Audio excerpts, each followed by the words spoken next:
Good afternoon, everyone. And after that fascinating and really interesting session on women's rights, we have another very exciting session, and that looks at India Unbound in 4 critical areas: democracy, demography, digitization, and deglobalization.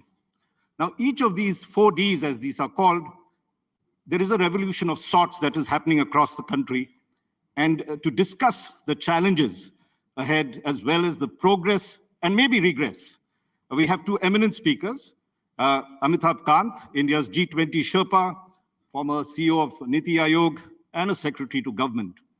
And P.T.R. Thiagarajan, Tamil Nadu's erudite finance and human resources minister. P.T.R., I'm going to start with you on this. And let's look at the first D, and that is democracy. And India prides itself as the world's largest democracy, and Arun talked about it in his opening speech this morning, that we have overtaken China as the most populous country in the world as well. And yet, even as we speak about it, there is a raging debate in Parliament, with Rahul Gandhi being censured by the ruling BJP for his critical remarks about Indian democracy when he went to the UK recently. Just yesterday, he said that whether I'm allowed to speak or shut up is a test of India's democracy. So, Finance Minister, how do you look upon India's democracy? Is it a democracy on the ascent, as the ruling BJP and many others would like to classify it?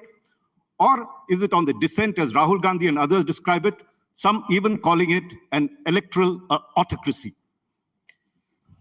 Yeah, for me, I think democracy is at the heart of everything, right? I mean, if we go back, and I don't want to sound partisan, so I'm going to talk more philosophically.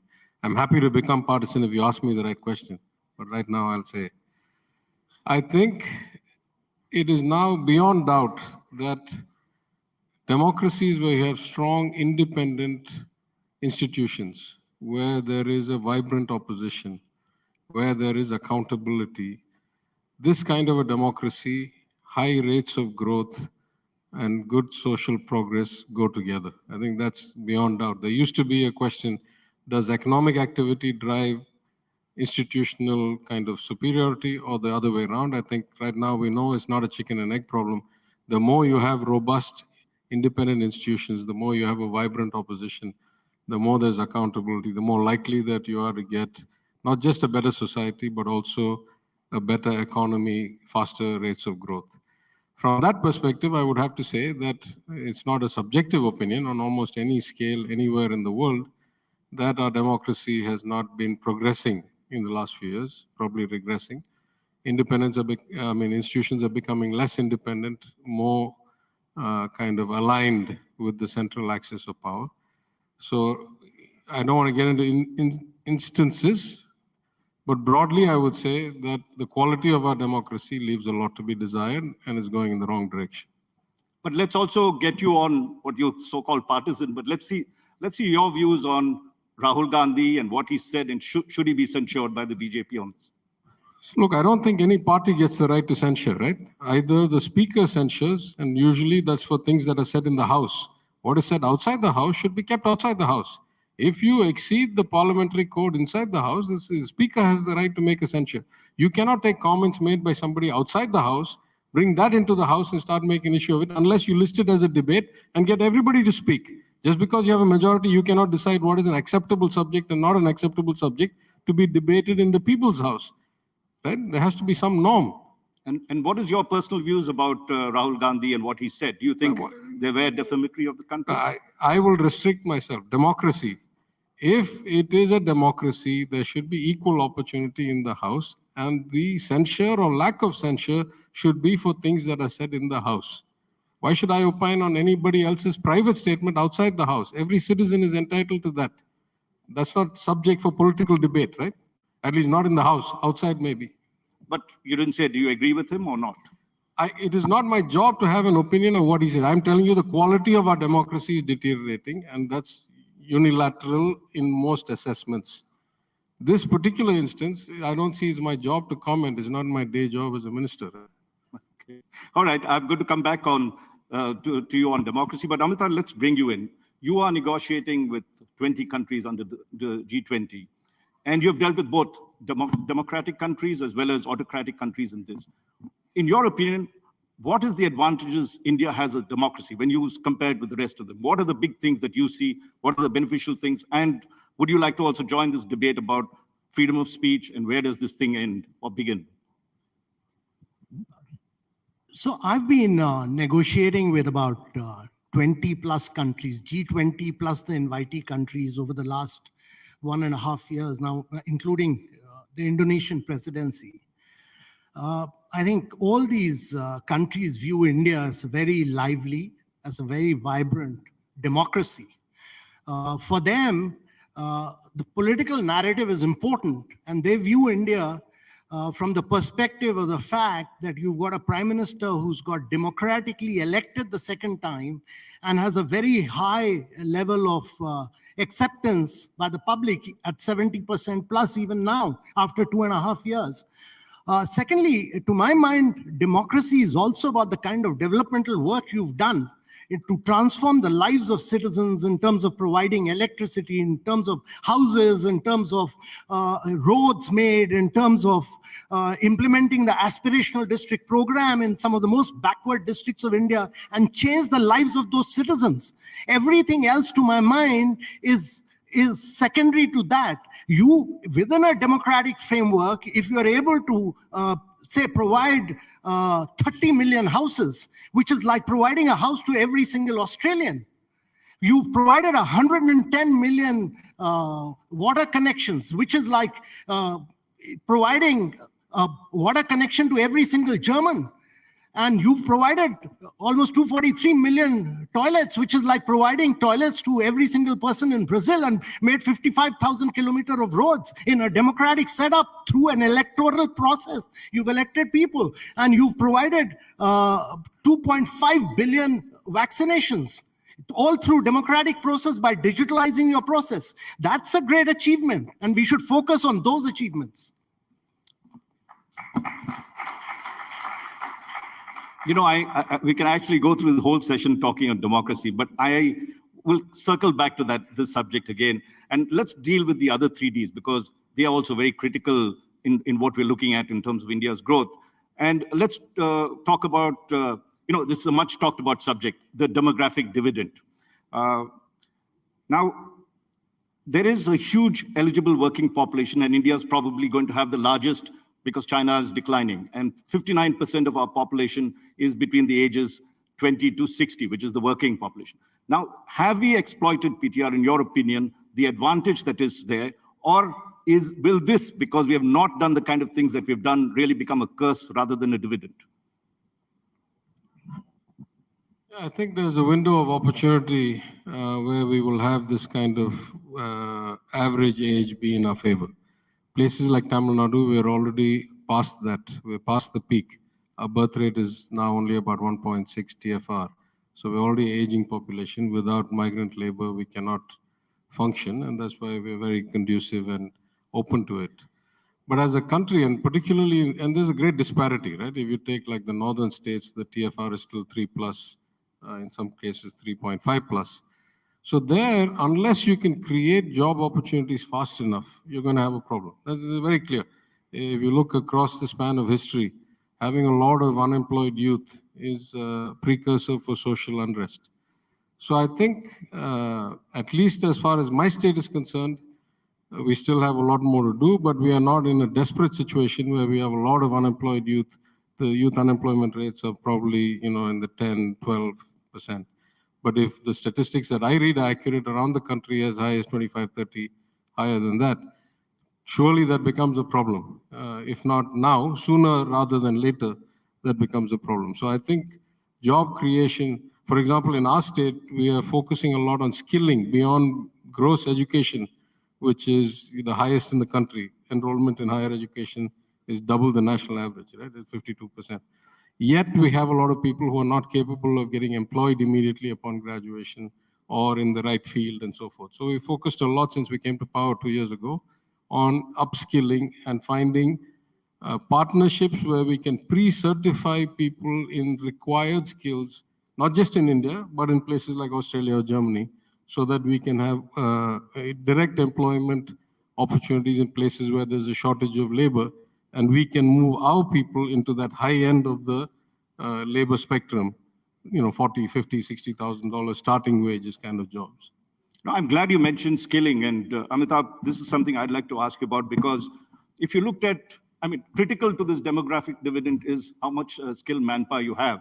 And if you looked at the statistics, it shows that compared to other countries, India has barely 3% of its total labor force that has done some kind of vocational training or the others. Whereas if you look at China, it's around 20%. And as you get to developed countries, 40% and above. What does India need to do? You were head of Niti Aayog. You had handled a lot of these issues. Why haven't we moved quickly enough? Because the demographic dividend, according to experts, began from 2010 onwards. And we knew it was coming.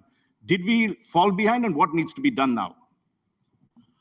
So Raj, important point is that out of a population of 1.4 billion, we still have a billion plus people below the age of 35. And the demographic dividend, if you look at entire India, the average age will be about 29 right till 2070. So you will have a very young India. But critical to what you said is that you need to create formal jobs. You can't be growing at very high rates of 9 to 10% with 42% of your population dependent on agriculture. So you need to move population from agriculture to very sustainable urbanization. And I'm a great believer that urbanization creates better quality of life. It's a center of innovation. It's a center of growth, and it enables you to create good formal jobs.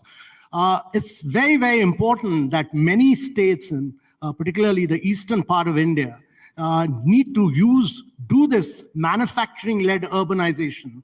And that's very critical in the days to come. So many of these things, to my mind, improving learning outcomes, health outcomes, the government of India has done a lot on several of these issues in terms of a new education policy, but we must realize that several of these subjects are state subjects. We are a very large country. We are bigger than 25 countries of Europe. Every state has to deliver on learning outcomes and health outcomes, and much like the southern part of India has done. And these states need to excel on skilling because that's a massive opportunity, and they need to really push the limits on good manufacturing-led urbanization, and that will create the right quality of jobs. But there's a massive opportunity of actually providing 25 to 30% of the workforce of the world by 2070 to the rest of the world from India. And that's a massive opportunity in terms of skilling. Now, shouldn't you'd mentioned that skilling education is a state subject. Shouldn't industry start moving on it? Shouldn't there be this matching thing that's to happen? And look, the Modi government is now going to be 9 years old. They actually did a good thing by combining human resources with skill development. Otherwise, they're separate ministries. Why hasn't that worked? I mean, it's 9 years, and you should have had one generation coming out from that, or many, if you're just doing vocational education. So the objective was that when you train people, you skill them through the private sector, through the industry councils. The objective was that the private sector will pay a higher wage to the skilled worker rather than the informal worker. And industry should pay that because you're getting a skilled worker. That ability of the industries to pay a much higher wage level to the skilled worker hasn't actually happened in reality. And I think it's for the industry associations to really push for that in a very big way, because a person who spent time on getting skilled must get a higher wage rate. And that is what has happened in Germany. That is what has happened in all areas, in all countries where skilled workers were really used as apprentices in the manufacturing process. No, I mean, we could have also dealt with this in much detail, but let's move to the third D, which is digitization. And here, India certainly leaps ahead of others in terms of bridging the digital divide. And we've seen that there's this old saying that earlier we used to have more temples than toilets. Now we had, and then the stage came where we had more toilets than temples after the Swachh Bharat scheme. But now we seem to have more mobile phones and cell phones than toilets and temples. So there is a revolution that's there. And Amitabh, maybe you could begin, and then P.T.R., I'll get you onto this. How can we leverage this phenomenal thing that's happening? And where's the great advantage we have? So, Raj, my belief is that it's a remarkable story. It's very unlike the big tech model of United States, where Google, Microsoft, Apple led the revolution with their own citizens' data. It's very different from the GDPR model of Europe, where they laid emphasis on privacy, but not on innovation, and therefore innovation has got impacted in Europe. But in India, we built up digital identity for every Indian. And between 2015 and 2017, we opened 500 million bank accounts. That means 55% of the bank accounts during that period were opened in India. Every second bank account was opened in India. We seeded the digital identity, Aadhaar, and your mobile number to that. And therefore, Indians started doing fast payments from their mobile. I've not used my debit card, credit card. I've not been to a bank. I've not used my ATM machine. For the last 4 years, my mobile is my virtual bank. And India does 11x more digital payments than what United States and Europe does. We do 4x more digital payments than what China does. It's a huge story. Doing 2.5 billion vaccination, totally paperless, cashless, digital during the COVID period is a remarkable story. And building up Diksha and Swayam and all this, because these are open source model, these are open APIs, they are interoperable, on top of which the private sector innovates. India is the only country where PhonePe competes with Google Pay in the market space. India is the only country where Paytm competes with WhatsApp in the marketplace, and 40 apps compete with each other. So this is a remarkable story. The challenge is that if you look around the world, there are 4 billion people without a digital identity.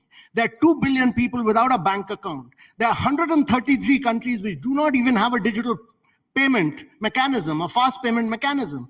And this model which India has built up, to my mind, is the future of the world.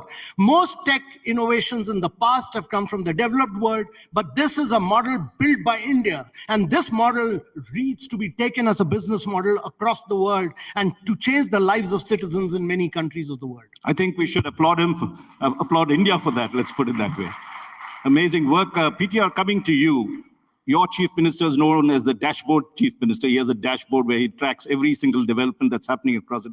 How can a state like Tamil Nadu leverage that? What is the advantages and what are the disadvantages? Have you seen any lacuna that you find that needs correction? Let me answer this more as a former banker than anything else.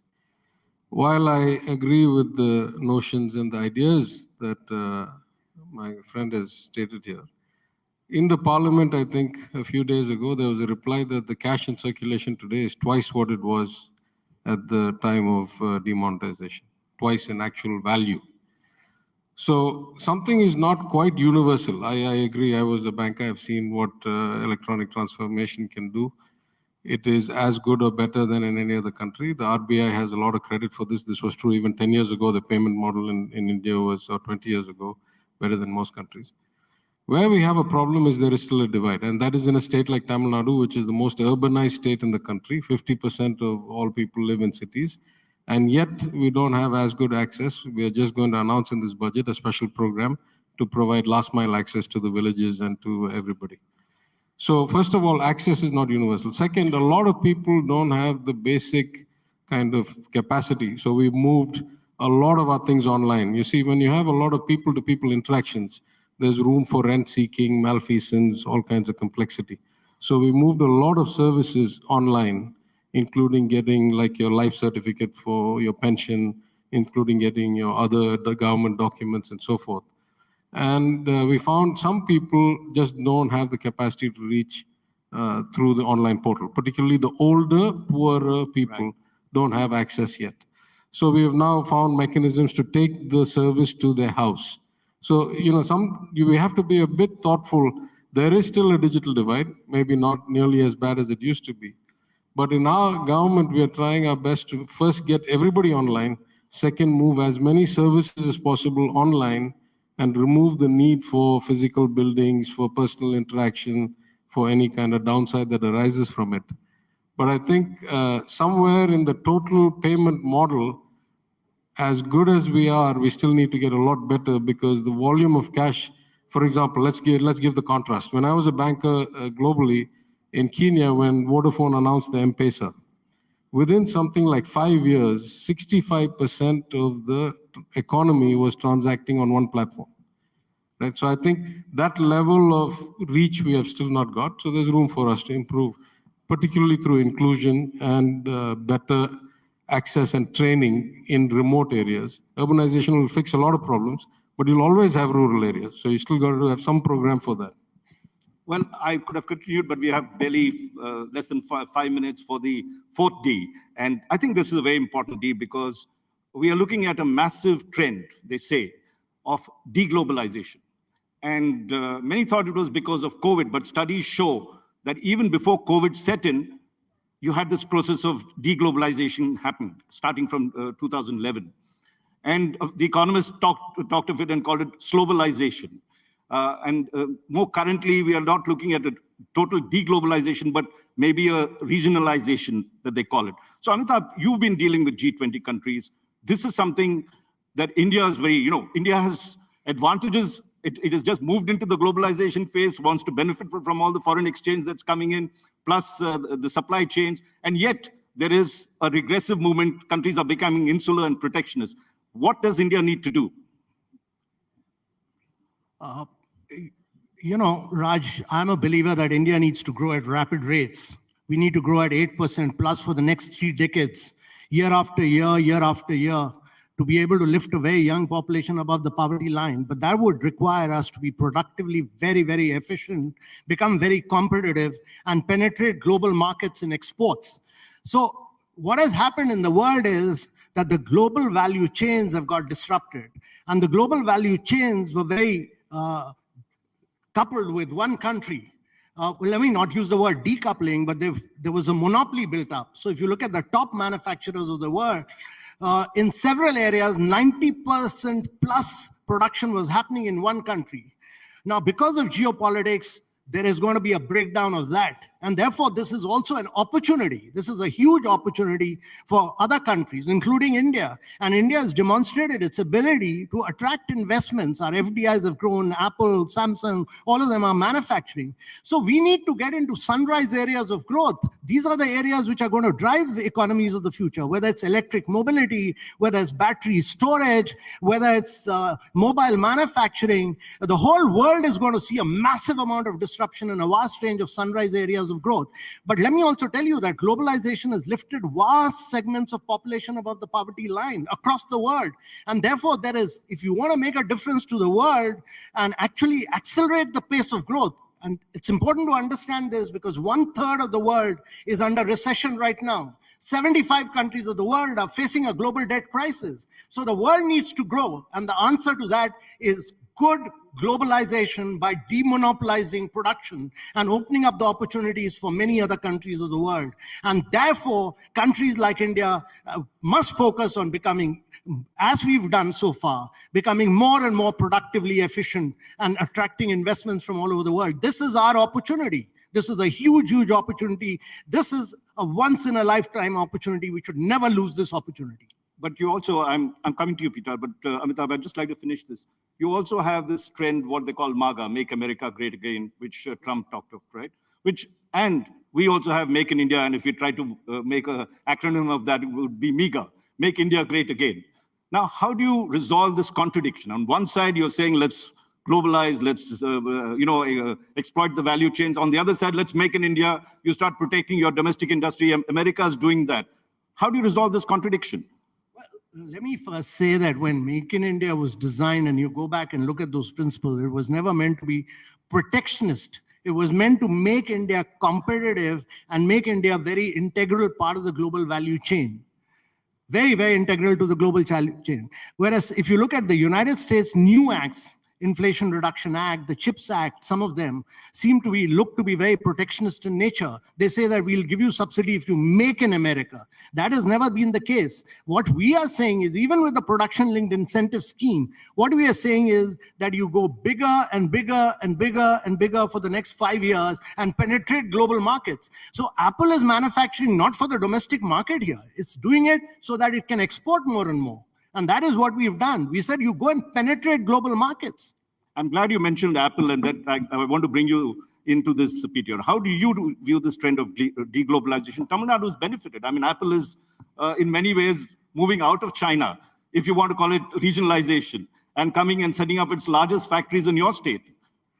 I'm not sure what I can say in 5 seconds. No, we'll give you a minute. Well, I think there are 4 or 5 things here. First, we should remember that globalization is secular, but at a kind of historic level, it's also cyclical. There used to be the age of empire, there used to be the age of Roman Empire, colonialism. So the extent of globalization actually goes up and down. It's not, always going up. In 20 years, 30 years, going one way, then goes the other way, then comes the other.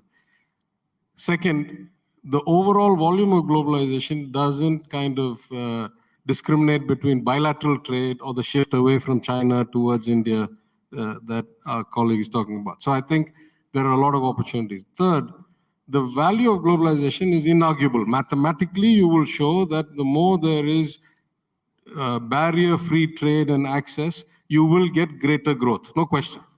The downside of globalization is unless governments are particularly focused on it, such rapid increase in growth will also lead to increases in inequality and stratification of society. And you're likely to find a lot of people get disgruntled, as you're seeing in the Western economies, because people at the lower level of skill have completely lost out on the benefits of globalization, and big investment bankers and corporates did really well.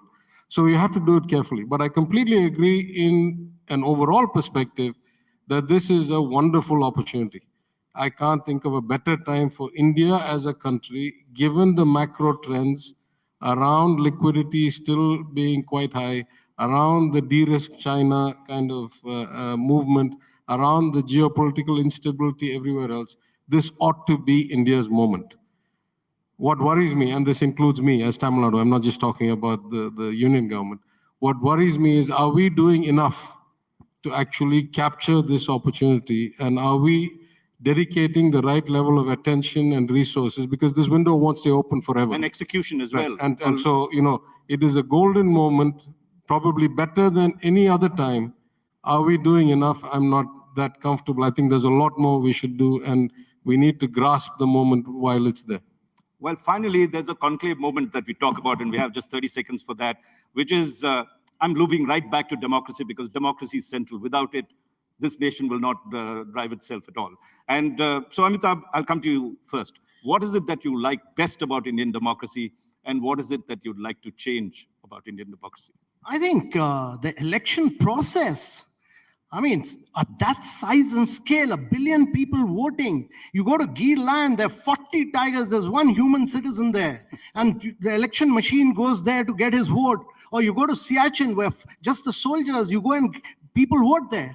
No democracy in the world provides you this process of voting for elections, which Indian electoral process does. It's a matter of immense pride that we are a vibrant, lively democracy of this nature. And what is it that you'd like to improve, change, or dislike about Indian democracy? I'm a great believer in social indices. I would like to see that all these states need to improve education, health, nutrition, which are very critical for long-term growth of India.